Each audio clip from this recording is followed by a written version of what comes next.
Shahjahanpur UP आप देख रहे हैं टीवी न्यूज मीडिया की बड़ी खबर। यूपी के जनपद शाहजहांपुर से शाहजहांपुर में छात्रा को जलाकर मारने के प्रयास में सहेली समेत 4 किए गए गिरफ्तार। यूपी के जनपद शाहजहांपुर में विगत दिनों नगरीय रिंग रोड पर अर्धनग्न और अर्धजलीय अवस्था में मिली छात्रा का पुलिस ने किया खुलासा। पुलिस ने उसकी सहेली समेत 4 को किया गिरफ्तार। आप सभी को बताते चले कि पुलिस अधीक्षक एस आनंद ने शुक्रवार को पत्रकारों को बताया था कि बीते 22 फरवरी की शाम करीब 6 बजे तिलहर क्षेत्र में नगरीय रिंग रोड पर एक युवती नग्न और जलीय अवस्था में पाई गई थी। युवती कांट क्षेत्र की रहने वाली थी और एसएस कॉलेज में बीए द्वितीय वर्ष की पढ़ाई कर रही थी। गंभीर रूप से झुलसी युवती का लखनऊ के एक अस्पताल में उपचार चल रहा है। आइए देखते हैं पूरी खबर हमारे शाहजहांपुर से क्राइम संवाददाता के अग्निहोत्री की पूरी खबर। ताजा खबरों के लिए बने रहिए टीवी न्यूज मीडिया पर।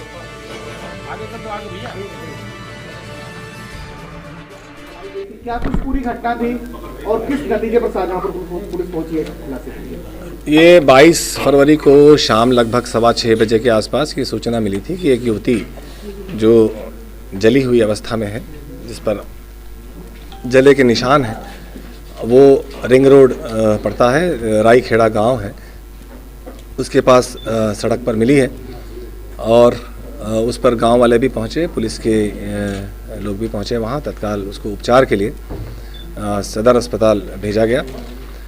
मौके पर भी एक टीम लगाई गई जो इस तथ्य को समझने के लिए वहां काम कर रही थी कि वहां क्या हुआ होगा। उसके दौरान वहीं बाग में एक जगह कुछ जले हुए चीज़ें जिसको कहा जाए, राख था, वो एक जगह इकट्ठा किया हुआ था, जिसमें 2 फुटवेयर दिख रहा था वो जला हुआ, और माचिस की 2 तीलियां जली हुई थी, डिब्बे थे, और शराब की एक शीशी थोड़ी दूर पे पड़ी हुई थी, 4 गिलास थे और कुछ दूरी पर नमकीन इत्यादि था।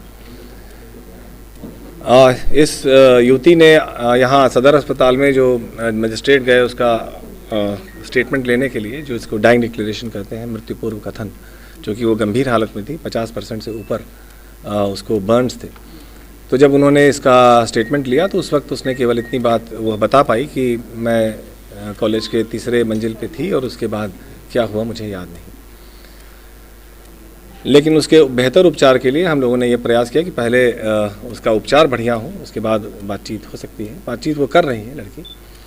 उसको तत्काल रात में ही श्यामा प्रसाद मुखर्जी चिकित्सालय जो लखनऊ में है वहाँ के लिए रेफ़र किया गया है, और रात में वहाँ उसको एडमिट करके और ये सुनिश्चित किया गया कि उसका बेहतर उपचार हो। साथ में एक डिप्टी एसपी यहाँ से गए थे जो लाइजनिंग के लिए थे, वहाँ लोकल ऑफिसर्स के साथ में एक महिला सब इंस्पेक्टर, 2 महिला सिपाही थे, एक थाने के सब इंस्पेक्टर भी गए थे ताकि उपचार में कोई कोताही ना हो।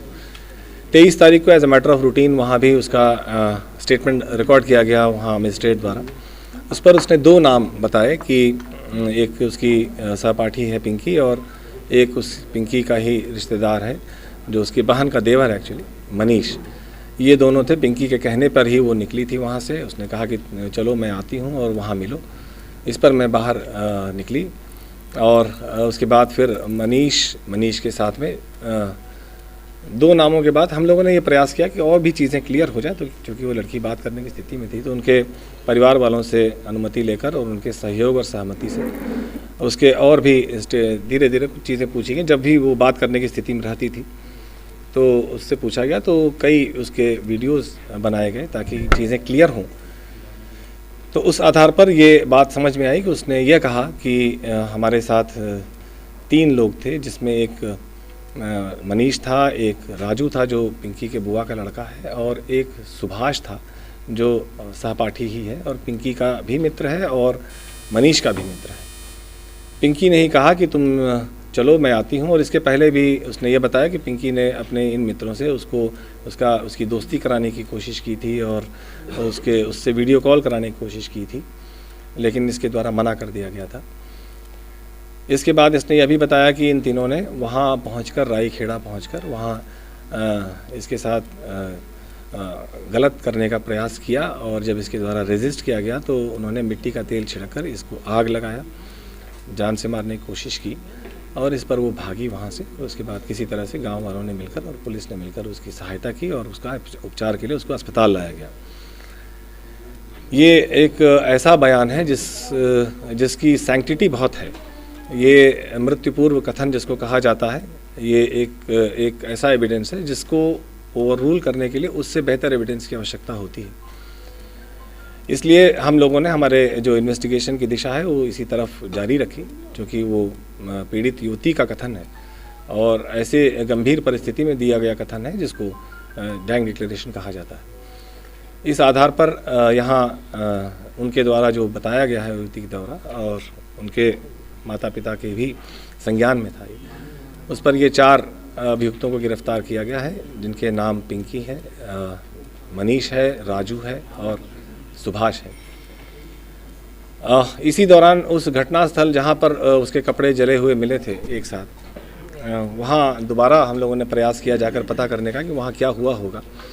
तो एक तथ्य ये भी आया संज्ञान में, प्रकाश में आया कि वहाँ जो शराब और ये जो शीशी ये थे, ग्लासेस थे, ये एक वहीं का है कि जिसका खेत है, उसमें गन्ना कटवाने के लिए 4 लोग आए थे, तो उनके द्वारा ये शराब इस्तेमाल की गई थी वहाँ पर, और वो नमकीन इत्यादि भी उन्हीं के द्वारा इस्तेमाल की गई थी। जो 16 तारीख की बात थी, मंगलवार की बात थी, उनके भी बयान रिकॉर्ड किए गए हैं। तो अब हमारे विवेचना की दिशा ये है कि वहाँ इन लोगों द्वारा कैसे पहुँचे ये लोग और वहाँ क्या ऐसा हुआ होगा।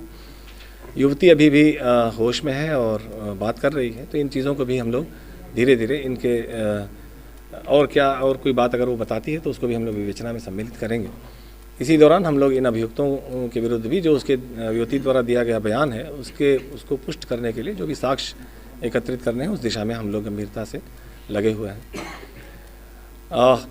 जहाँ तक इनके स्टेटमेंट्स की बात है, वो अभी तक उनके द्वारा इनकार किया गया है कि घटना उनके द्वारा नहीं की गई है, लेकिन और भी ऐसे तथ्य हम यदि संज्ञान में आता है उनके विरुद्ध जो साक्ष्य हैं उनके आधार पर हमारी कार्रवाई होगी।